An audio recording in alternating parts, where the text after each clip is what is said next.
Bonjour, c'est Ursule encore. On est le 14 juillet 2023. Alors, je viens sur la trompette aujourd'hui encore. Et je viens proclamer le retour de notre Seigneur Jésus-Christ. Amen et alléluia. Soyons tous bénis, soyons remplis de sa joie. Soyons persévérants. Amen. Les yeux fixés sur notre Seigneur Jésus-Christ. Amen.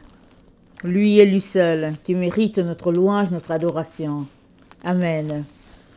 Alors, quand Dieu lève le voile, amen, quand Dieu lève le voile, 3, 4, 3 dans la concordance grecque. Alors, j'étais en train d'apporter la vidéo de tout à l'heure à propos de Dieu et le cosmos, amen.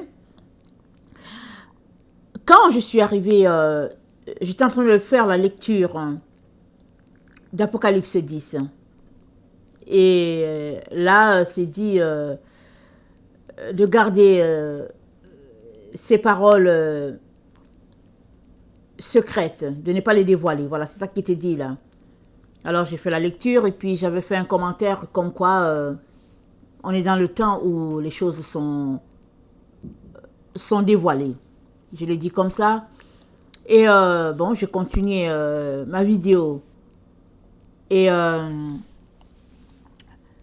en même temps, vous savez, le Seigneur, ce qui est merveilleux avec lui, c'est qu'en même temps, tu peux être en train d'enseigner. En même temps, il est en train de te parler. On ne sait pas comment il fait ces choses. Hein. Alors, que tu sois en prière, ou bien en train d'enseigner, ou bien en train de chanter, le Seigneur est capable de te mettre à 3 endroits différents au même instant. Amen. Donc, j'étais dans ce moment-là, avec ma vidéo sur Dieu et le cosmos, quand le Seigneur m'a donné 3, 4, 3. Mais avant de me donner 3, 4, 3, il m'a donné le chiffre 18. Et quand je suis allée voir le chiffre 18, ça veut dire c'est bien. Pourquoi il m'a donné une note bien? Parce que je venais de dire qu'on est dans le temps où Dieu dévoile les choses. Amen. Quand je lis Apocalypse 10, j'ai dit qu'on était dans le temps où Dieu dévoile les choses. Mais je n'avais pas une preuve tangible, n'est-ce pas? Et puis le Seigneur m'a donné 18. Alors je suis allée voir la note, c'est bon. 18, ça veut dire c'est bon. Et juste après m'avoir donné 18, ou bien il m'a donné les deux en même temps, 18, et juste après 18, il m'a donné 3, 4, 3. Donc je suis allée voir le 3, 4, 3. Quelle a été ma surprise de savoir que ça veut dire anakalypto, ça veut dire dévoiler, découvrir, révéler. Amen, c'est ce que ça veut dire.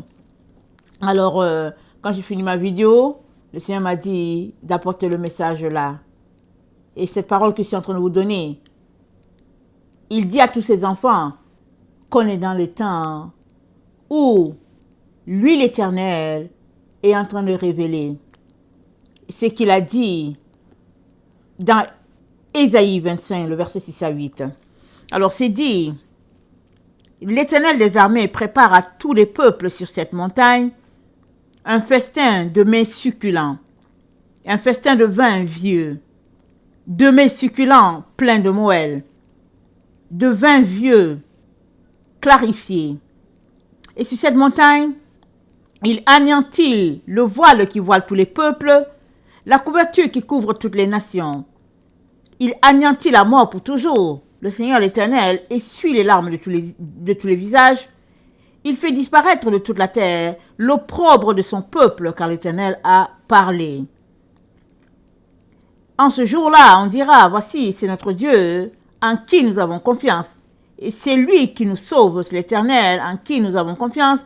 Soyons dans l'allégresse et réjouissons-nous de son salut. Car la main de l'Éternel repose sur cette montagne, et Moab est foulé sur place, comme la paille est foulée dans une mare à fumier. Amen. Alors, Dieu nous informe qu'on est dans le temps où il enlève le voile, il révèle plein de choses par rapport à ce qu'il nous avait dit, et nous savons déjà tous que nous sommes dans le temps de Daniel. Alors, si tu ne le sais pas, alors je t'informe qu'on est dans le temps où les prophéties de Daniel sont en train de s'accomplir sous nos yeux. Et donc, très important de se préparer, amen, et de sortir des voies de séduction de ce monde et de se tourner vers son Dieu, parce que lui seul peut nous protéger, lui seul pourra nous conduire à la maison du Père, notre Seigneur. Amen. Alors, dans Daniel 12, le verset 1, il s'est dit, en ce temps-là se lèvera Michael, le grand chef, le défenseur des enfants de ton peuple, et ce sera une époque de détresse telle qu'il n'y en a point eu de semblable depuis que les nations existent jusqu'à cette époque. En ce temps-là, ceux de ton peuple qui seront trouvés inscrits dans le livre seront sauvés. Plusieurs de ceux qui dorment dans la poussière de la terre se réveilleront, les uns pour la vie éternelle, les autres pour l'opprobre, pour la honte éternelle.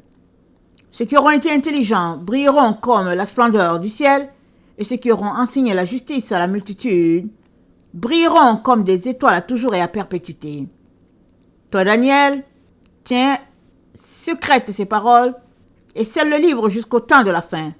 Plusieurs alors le liront et la connaissance augmentera. Amen. Alors, Daniel a vécu bien longtemps avant Jésus. Bien longtemps. Amen. Et il lui a été dit de tenir les paroles secrètes. Mais Jésus-Christ est venu. Amen. Le temps s'est écoulé tranquillement. Du premier siècle où Jésus-Christ est venu, nous sommes rendus au 21e. Et nous sommes arrivés à ce point là où Dieu nous dit qu'il révèle ce qu'il avait dit, que ce soit scellé, il le révèle. Alors, qu'est-ce qu'il nous révèle?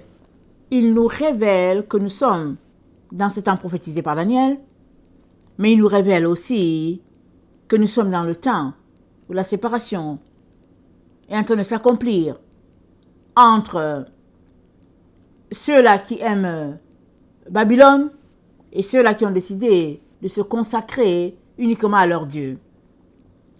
Alors, dans Apocalypse 10,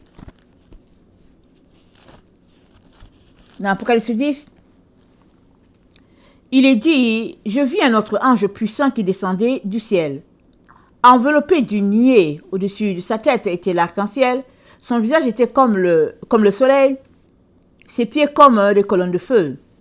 Il tenait dans sa main un petit livre. Ouvert, il posa son pied droit sur la mer, son pied gauche sur la terre. Et il cria d'une voix forte comme rugit un lion. Quand il cria, les 7 tonnerres firent entendre leur voix. Et quand les 7 tonnerres eurent fait entendre leur voix, j'allais écrire. Et j'ai entendu du ciel une voix qui disait « Scelle ce qu'ont dit les 7 tonnerres et ne l'écris pas. » Et l'ange que je voyais debout sur la mer et sur la terre leva sa main droite vers le ciel. Et jura par celui qui vit au siècle des siècles, qui a créé le ciel et les choses qui y sont, la terre et les choses qui y sont, la mer et les choses qui y sont, qu'il n'y aurait plus de temps, mais qu'au jour de la voix du 7e ange, quand il sonnerait de la trompette, le mystère de Dieu s'accomplirait comme il l'a annoncé à ses serviteurs, les prophètes. Alors, on est dans ce temps-là où les mystères de Dieu sont en train de se dérouler sous nos yeux. Et l'information que le Seigneur a pour nous, c'est ce qu'il nous a dit dans Daniel 12, le verset 5 à 7.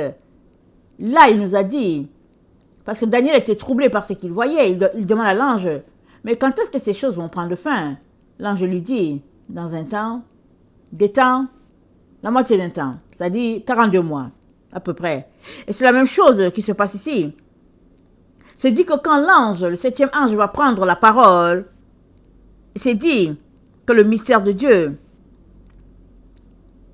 quand il prendra la parole, c'est dit, je vais lire exactement le verset 7, mais qu'au jour de la voix du 7e ange, quand il sonnerait de la trompette, le mystère de Dieu s'accomplirait comme il l'a annoncé à ses serviteurs, les prophètes. Alors, on doit comprendre que on est dans ce temps-là où s'il y a une seule chose que nous pouvons faire, c'est de s'assurer que nos noms sont écrits dans le livre de vie. Amen. Parce que, c'est pas parce qu'on dit qu'on est chrétien que nos noms sont forcément écrits dans le livre de vie de l'agneau qui a été immolé. Parce que il y a chrétien et chrétien. Il y a chrétien, tout simplement contraire de musulmans ou de bouddhistes, c'est-à-dire des gens qui ne pratiquent pas. Il y a chrétien, des gens qui pratiquent selon leur dénomination, selon ce que leur chair leur dit. Et il y a des chrétiens qui font tout pour suivre les traces de ce que les apôtres ont établi, lesquels les apôtres les ont appris des prophètes, et lesquels les prophètes les ont appris de notre Dieu. Le premier étant Enoch, qui a révélé les mystères de Dieu, comment venir dans la présence de Dieu, comment l'adorer. Enoch est celui-là à qui Dieu a révélé toutes ces choses-là.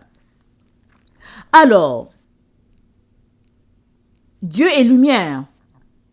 En lui, il n'y a point de ténèbres. Ça, nous le savons. Il n'y a point de ténèbres. Il fait toutes choses bonnes en son temps. Amen. Alors, s'il nous manque des informations, c'est pas parce que Dieu veut nous cacher les choses. C'est pas ça. C'est que souvent, ce n'est pas le temps pour qu'on ait cette information-là. Amen. Comme là, on est dans le temps de Daniel, et les choses que les gens ne comprenaient pas avant, les gens sont en train de le comprendre parce que c'est le temps où le Saint-Esprit répand sa lumière dans le monde entier. Amen. Pour que les enfants de lumière, amen, ceux-là qui se tournent vers Israël, leur mère patrie, comme on dit, ceux-là qui se tournent vers là-bas, parce que c'est là que Dieu a placé les enseignements, ils soient éclairés. Et ce temps-là, que l'ange décrit à Daniel, c'est-à-dire un temps, des temps, et puis la moitié d'un temps qui correspond à 42 mois, c'est aussi le même temps qui correspond à l'Antichrist sur la terre en train d'abuser des enfants de Dieu, ou bien en train de les faire passer par des moments difficiles. Et dans Daniel 7, Daniel était troublé par ses visions. Et Daniel, au verset 16, Daniel dit, nous sommes dans Daniel 7, le verset 16. Verset 16, Daniel dit, attendez, c'est verset 15, excusez-moi ma vision. Dans Daniel 15,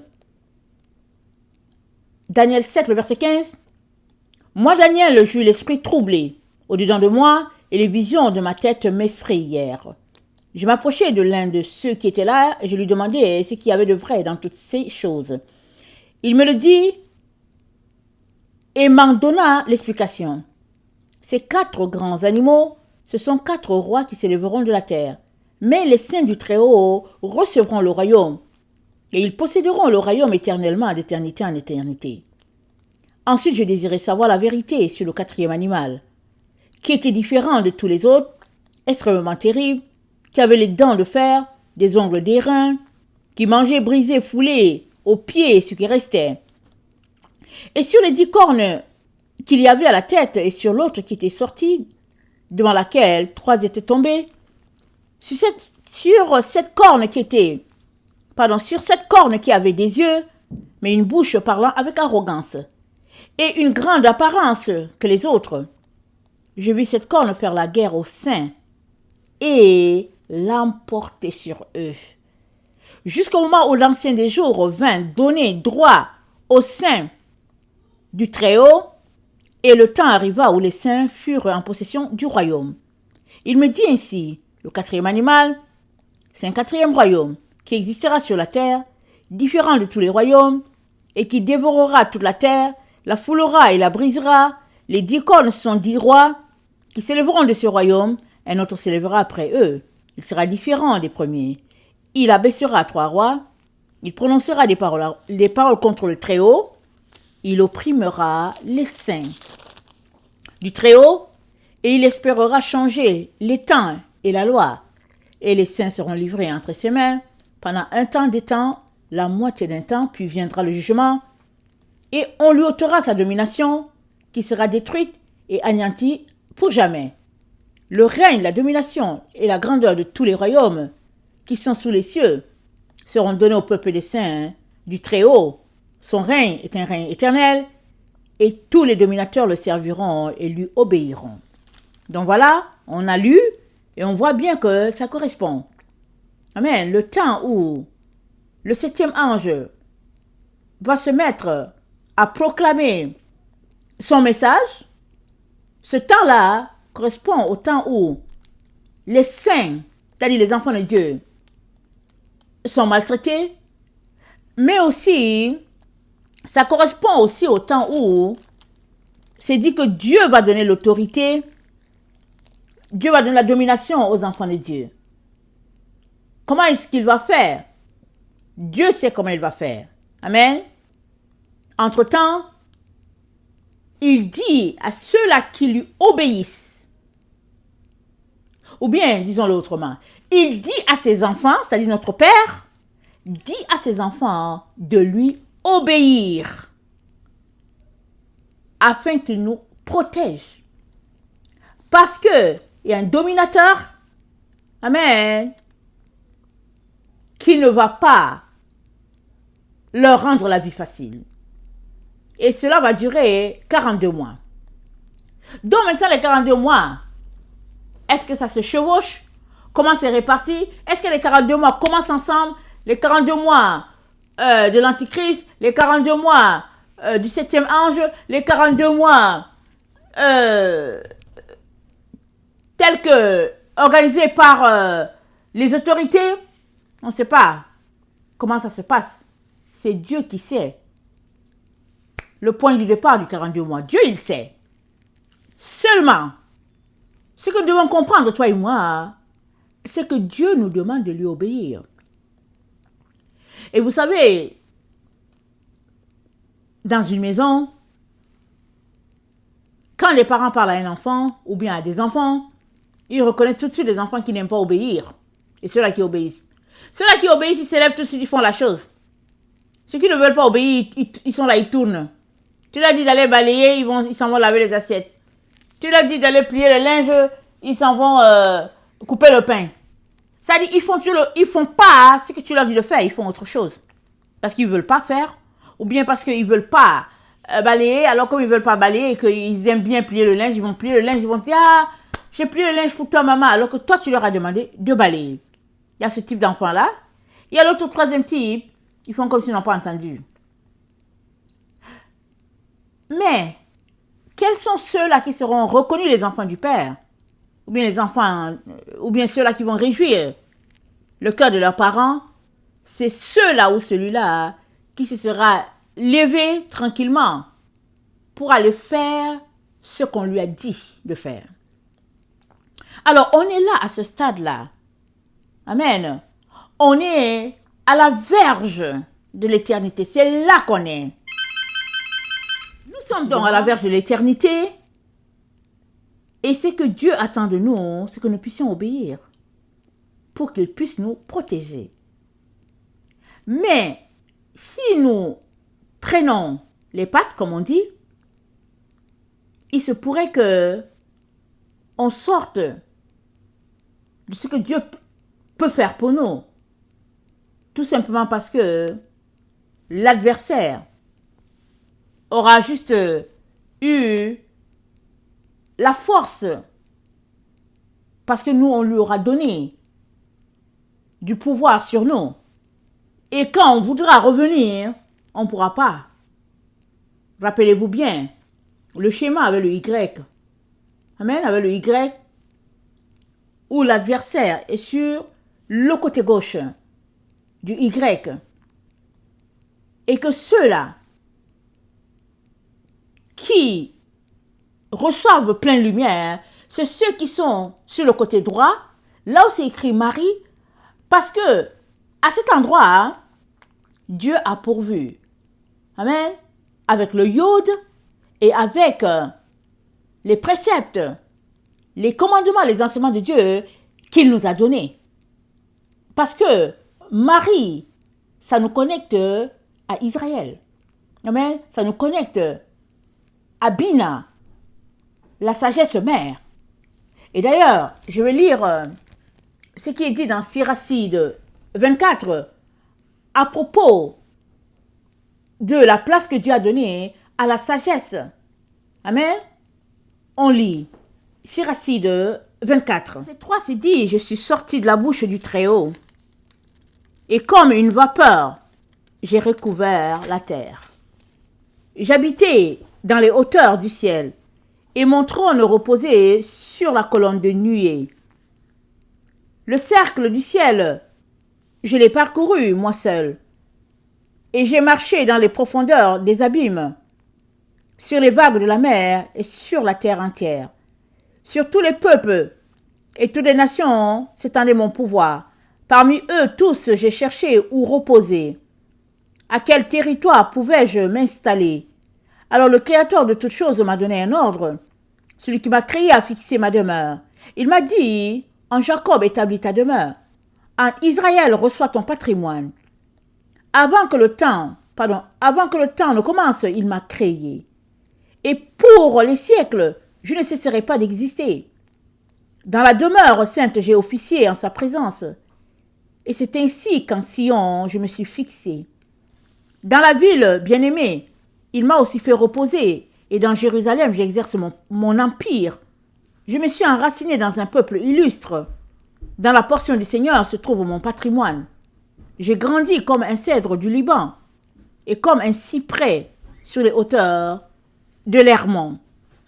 Comme du galbanum, de l'onyx et du stacte, comme une nuée d'encens dans la demeure. Comme un térébinthe, j'ai déployé mes rameaux, et mes rameaux sont pleins de grâce et de majesté. Donc, Dieu a placé la sagesse en Israël. Amen. Là où il a dit à Abraham, amen, qu'il allait le faire, parce que à travers Abraham, Dieu a choisi d'unir tous ceux-là qui lui obéissent. Alors, si tu veux faire partie des élus de Dieu, il faudrait que tu t'appliques à la sagesse de notre Dieu. Amen. Il n'y a rien qu'on obtient comme ça. Tout demande des efforts. Et tout demande du travail. Et la marche avec Dieu, c'est ta routine.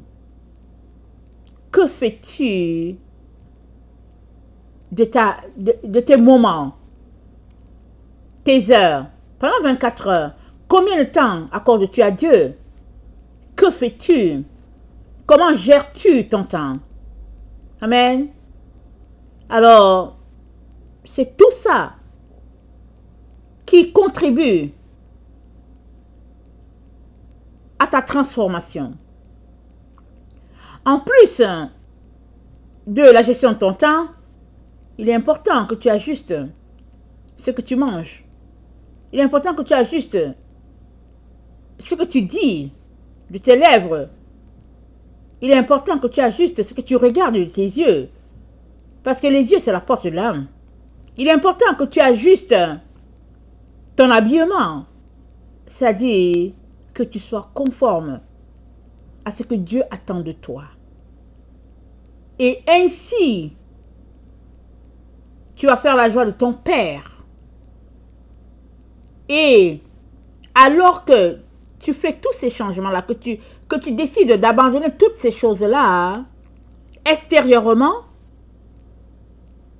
intérieurement aussi, ta transformation s'opère. Parce que par ton obéissance, amen, Dieu ajoute des révélations pour que tu puisses être un être transformé à l'image de Dieu. Évidemment, il y a un temps pour la prière, lire la Bible, jeûner, tout ça, ce sont des éléments très très importants, des disciplines très importantes pour quiconque veut arriver à la montagne. Amen. Alors, quand on commence exactement les 42 mois, on ne saura pas le dire. C'est pas ça que tu dois regarder pour dire, ok, les 42 mois sont en train de commencer. Non, c'est pas ça que tu dois dire. D'ailleurs, les choses peuvent venir par surprise. Et plusieurs seront surpris. Pourquoi? Parce qu'ils ne prêtent pas attention à des messages, les avertissements du Seigneur. Plusieurs ne prêtent pas attention à ça. Donc, ce n'est pas les 42 mois que tu dois regarder pour t'apprêter ou pas. Ce que tu dois regarder, c'est de décider de te repentir, de changer de voie, de faire un U-turn. C'est-à-dire que tu changes complètement de direction. Et tu décides de faire désormais le contraire de ce que tu faisais. C'est-à-dire obéissant à Dieu.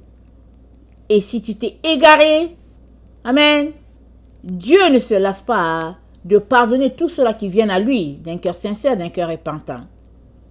Maintenant, on sait aussi que si tu es quelqu'un qui a déjà été éclairé, puissamment par la lumière de Dieu, tu sais tout ce qu'il faut faire et qu'il ne faudrait pas faire, et que tu as décidé quand même d'aller faire, ça c'est autre chose. La Bible dit, pour un tel type de comportement, on ne sait plus qu'est-ce que Dieu peut faire pour sauver une telle personne, parce que la personne sait très bien que tout cela, voilà, toutes les conséquences, elle le fait quand même. Alors, généralement, quand une personne décide de s'embarquer sur une telle voie, c'est tout simplement que soit elle ne révère pas Dieu, soit elle a tout simplement décidé de tourner sa veste. Et ça, bon, on ne peut rien, n'est-ce pas, pour une telle personne. Elle aura choisi sa destinée. Mais, pour quiconque aimerait faire partie des élus, il y a des efforts à faire. Parce que la Bible dit, il y a beaucoup d'appelés, mais très peu d'élus. L'élu, ce n'est pas celui que Dieu sélectionne. L'élu, c'est celui qui décide de travailler, corps et âme, esprit, compris, pour aimer son Dieu. C'est celui qui travaille d'arrache-pied pour être trouvé irréprochable, irrépréhensible devant son Dieu. C'est ça l'élu. C'est une marche de pleurs, une marche de renoncement, une marche d'abandon, de sacrifice, mais une marche de gloire divine parce que tu te satisfais de ton Seigneur, de sa parole, de sa présence. Amen, ça c'est très très important. Alors, dans Job 12, le verset 22, il est dit, il met à découvert ce qui est caché, dans les ténèbres, il produit à la lumière l'ombre de la mort. Qu'est-ce que ce passage dit? Le passage dit, pendant que Dieu met à découvert les ténèbres, amen, c'est la lumière qui paraît. Amen. Qu'est-ce que c'est en train de dire? C'est-à-dire que quand Dieu révèle la lumière, le revers de ça, ce sont les ténèbres. Amen. C'est ça que ça veut dire. Et si ce sont les ténèbres qui viennent en surface, automatiquement l'autre côté, c'est la lumière. Parce que Dieu a bâti son monde comme ça.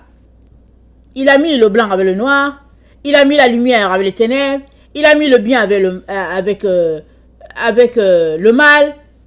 Et toi et moi sommes appelés à choisir le bien pour ne pas se retrouver sur le chemin du mal. On est appelé à choisir la lumière pour ne pas se retrouver sur le chemin des ténèbres. On est appelé à choisir le blanc pour ne pas se retrouver sur le chemin du noir. C'est-à-dire, ça fait partie du principe d'équilibre mis en place par Dieu pour sa création. Et toi, tu dois user de sagesse. Tu dois utiliser la sagesse que Dieu a mis pour pouvoir faire ton chemin dans tout cela. Et il te dit l'endroit là il l'a mis. Il ne te dit pas qu'il l'a mis, je ne sais pas si c'est chez les Celtiques. Il ne te dit pas qu'il l'a mis chez les Romains, au Bangladesh. Non, il te dit c'est en Israël. Il dit c'est là-bas qu'il l'a mis. Et il est important donc que tu arrêtes tout ce que tu fais, tout ce que tu considères comme sagesse, pour te tourner vers la sagesse que l'Éternel pointe pour que tu puisses faire partie des élus. Amen. Alors, 3, 4, 3, révélation. Dieu révèle les choses. Le temps où tout est à découvert, on est dans ce temps-là. Et toi et moi devons tout simplement user de sagesse, d'amour envers notre Dieu pour pouvoir quitter la voie du mal et embrasser la voie de la vérité. Alors, souvent, on a l'impression que on fait une grâce à Dieu parce qu'on choisit, parce qu'on décide de le suivre, on pense qu'on fait une grâce à Dieu. Mais ce n'est pas une grâce à Dieu que tu fais. C'est à toi-même que tu fais ta grâce. Dieu n'a pas besoin de nous. Excuse que je vous dise la vérité. Dieu n'a pas besoin de nous. Mais nous avons besoin de Dieu. Dieu est Dieu. Il est lumière. Il est omnipotent, omniscient. Il est celui qui a créé tout l'univers. Il est, c'est tout. Alors, quand nous venons à lui, venons dans une attitude de quelqu'un qui a besoin de lui. Quelqu'un qui soupire à la grâce divine. Venons dans un cœur humble. Ne venons pas avec nos gros sabots, comme si on lui fait une pitié. Non, c'est nous qui avons besoin de lui. Comprenons cela, nous avons besoin de Dieu. À partir de ce moment-là, c'est nous qui nous faisons petits pour qu'il puisse nous transformer dans son amour immense. Amen. Dans Isaïe 26, je vais terminer avec ça. Dans Isaïe 26, voilà ce qu'il dit.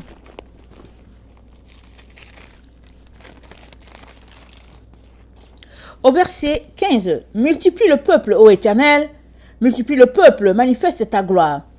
Recule toutes les limites du pays. Éternel, ils t'ont cherché. Quand ils étaient dans la détresse, ils se sont répandus en prière. Quand tu les as châtiés. Comme une femme enceinte sur le point d'accoucher, se tord et crie au milieu de ses douleurs, ainsi avons-nous été loin de ta face, ô Éternel. Nous avons conçu, nous avons éprouvé des douleurs. Et quand nous enfantons, ce n'est que du vent. Le pays n'est pas sauvé et les habitants ne sont pas nés. Que tes morts revivent, que mes cadavres se relèvent. Réveillez-vous et tressaillez de joie, habitants de la poussière. Car ta rosée est une rosée vivifiante et la terre redonnera le jour aux ombres. Va mon peuple, entre dans ta chambre et ferme la porte derrière toi. Cache-toi pour quelques instants jusqu'à ce que la colère soit passée. Car voici l'Éternel sort de sa demeure pour punir les crimes des habitants de la terre. Et la terre mettra le sang à nu. Elle ne couvrira plus les meurtres. En ce jour, l'Éternel frappera de sa dure, grande et forte épée le Léviathan, serpent fuyard, le Léviathan, serpent tortueux, et il tuera le monstre qui est dans la mer. En ce jour-là, chantez un cantique sur la vigne. Moi, l'Éternel, j'en suis le gardien. Je l'arrose à chaque instant, de peur qu'on ne l'attaque. Nuit et jour, je la garde. Il n'y a point en moi de colère. Mais si je trouve à combattre des ronces et des épines, je marcherai contre elles. Je les consumerai tout ensemble. à moins qu'on ne me prenne pour refuge, qu'on ne fasse la paix avec moi, qu'on ne fasse la paix avec moi. Dans les temps à venir, Jacob prendra racine. Israël poussera des fleurs et des rejetons, et il remplira le monde de ses fruits.